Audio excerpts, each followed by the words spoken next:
Ate Marts, ito ay kwento ng katrabaho ko dito sa Brazil. Ito ay punong-puno ng katanungan. Kayo na ang bahalang humusga. Ang mga Romano family ay average lang ang buhay. Tahimik, simpleng buhay lang. Ang padre di pamilya, si Gianni, ay nagdi-deliver lang ng dyaryo araw-araw. Sila ay may 4 na anak, puro lalaki. Sila ay masaya. Hanggang sa mangyari ang hindi inaasahan. Araw ng linggo, ang pamilya ay busy sa paghanda, papuntang simbahan. Hindi talaga sila makikitang wala sa simbahan. Biglang nagring ang kanilang doorbell. Pinuksan nila ito. Ang anak pala ng kanilang kapitbahay na si Anton. Gusto daw nitong makita sina Jake at Orlan, ang dalawa nilang anak na lalaki.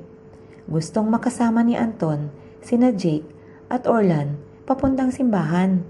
Maglalakad lang daw sila. Nasa parehong edad sila, 8 taong gulang. Tuwing linggo, buo ang pamilyang Romano sa simbahan. Wala naman nakikitang masama ang mag-asawa para hindi payagan ang 2 bata na sumama kay Anton. Kaya pinayagan na nila ito. Isa pa, lagi namang magkasama ang mga ito, magkalaro halos araw-araw. Naglakad na nga ang 3 bata, papuntang simbahan. Magkahawak pa ang mga kamay ng mga ito. Masaya silang naglalakad hanggang sa may isang sasakyan na mabilis ang takbo. Kitang-kita ng mga magulang na bumangga ito sa pader at sa lakas ng impact nito ay gumulong ito sa lugar kung saan naglalakad ang 3 bata. Nasa likuran nila ito, sumisigaw ang mag-asawa. Ngunit hindi sila naririnig ng mga bata at sobrang mabilis ang pangyayari. Para lang mga papel na inararo ang 3 bata.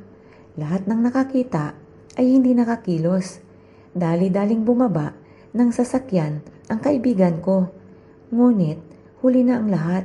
Dead on the spot ang 2 niyang anak. Si Anton naman ay namatay sa ambulansya papuntang hospital. Magsisimba lang pero namatay. Ang driver ay isang babae, lasing na lasing at lango pa sa ipinagbabawal na gamot. Nang inimbestigahan ito ng mga pulis ay sinabi nitong stress at depresya katatapos lang ng divorce niya at hindi niya nakuha ang custody ng mga anak niya. Nang dahil sa personal niyang problema, pumatay siya ng 3 bata na walang kinalaman sa kanya. At dahil isang deboto ang pamilya Romano, ipinagpasa Diyos na lang nila ang nangyari. Nasa kulungan na ang babaeng driver. Pinagbabayaran na nito ang nagawang krimen. Sa kabila nito, hindi na maibalik pa ang buhay ng kanyang 2 anak. Pagkatapos ng 1 taon, ay nabuntis ang kaibigan ko. First time na nakaramdam ang pamilya Romano ng saya. Nakalimutan na nila ang nangyaring trahedya. Hanggang sa nanganak na nga si Mrs. Romano ng kambal. Gusto ko lang linawin, ang kwento sa parehong side ng pamilya ay walang kambal. Wala silang lahing kambal. Kahit ang mga doktor ay hindi nila nakita sa ultrasound na kambal ito. Kahit ang heartbeat nito ay iisa lang ang naririnig ng mga doktor. Sa kabila nito ay kambal nga ang naging anak ng kaibigan ko. Pinangalanan nila itong Jerry at Jennifer. Napansin ng kaibigan ko na ang kambal ay may nunal na kaparehong-kapareho ng 2 niyang anak na namatay sa aksidente. Ang nunal ay kasing laki ng hinlalaki ng daliri sa may kanang balikat at ang isa naman ay sa itaas ng kilay na parang peklat. Binaliwala ito ng kaibigan ko. Baka sobrang na-miss niya lang ang mga anak niya. Pagkatapos ng 3 buwan, ang pamilya Romano ay lumipat ng ibang bayan, gawa ng trabaho ni Mr. Romano. Habang lumalaki ang mga bata at natutong magsalita, ay nagsimula na silang magtanong kung babalik pa sila sa dati nilang bahay kasi namimiss na nila ito. Nagtaka naman ang kaibigan ko kasi lumipat sila ng bahay ay nasa 3 buwan pa lamang ang kambal. Pag nagsalita ang kambal ay parang doon sila lumaki. Kabisado nila ang buong bahay. Nang nasa edad na 4 ay bumisita sila sa dati nilang bahay. At habang nalalapit sila sa kanilang bahay, nasabi ng mga ito ang pagkasunod-sunod ng bahay doon at kung sino ang mga nakatira. Naituro din nila ang school kung saan pumapasok noon si Jake at Orlan. At naituro din nila kung paano puntahan ang paboritong park ng dalawang namatay. Hindi naman sila nakarating doon. Hindi nga napag-uusapan ang mga bagay na yon. Pati pangalan ng mga kaibigan ng dalawang namatay ay nabanggit din nila. Gusto daw nilang bisitahin at kamustahin ang mga ito. Nag-uusap pa ang dalawang kambal kung kamusta na kaya ang alagang aso ng matandang lalaki na madalas nilang nakakausap noon.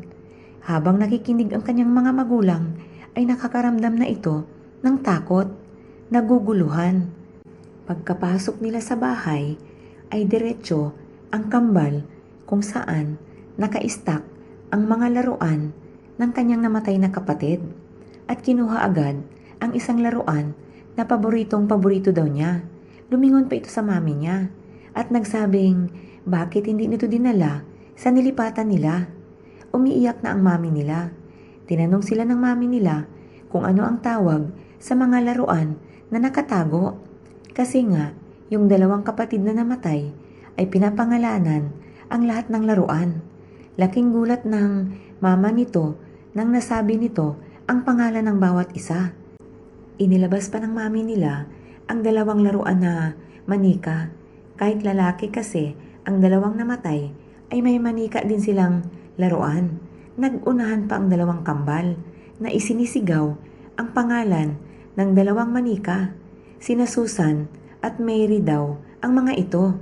Isa lang ang nasabi ni Mr. Romano na wala ng pagdududa pa na sumasanib sa kambal ang kaluluwa ng dalawa nilang kapatid na sabay namatay sa aksidente. Bilang mga debotong Katoliko, sumagot si Mrs. Romano na walang kaluluwa, na hindi totoo ito. Nagkataon lang daw ang lahat ng ito. In denial pa si Mrs. Romano, pero deep inside ay nag-iisip na rin siya noon pa.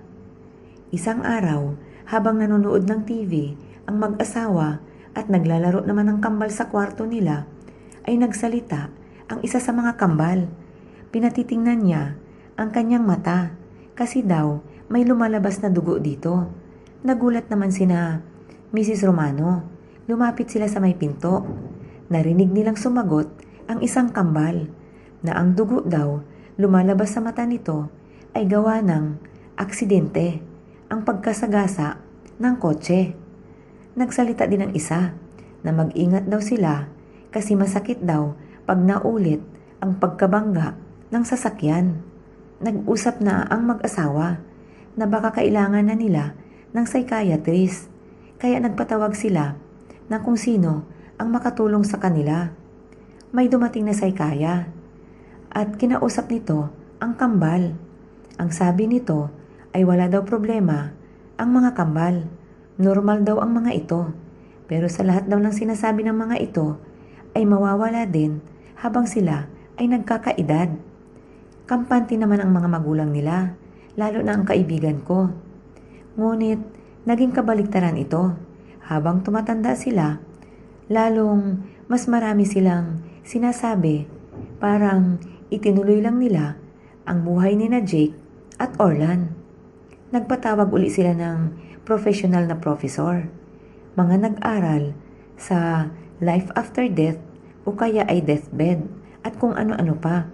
Sinabi nitong ang mga magulang daw ang nag-iisip na halos magkapareho ang kambal at ang dalawang namatay na kapatid nito kasi daw hindi pa nila matanggap ang pagkamatay nito.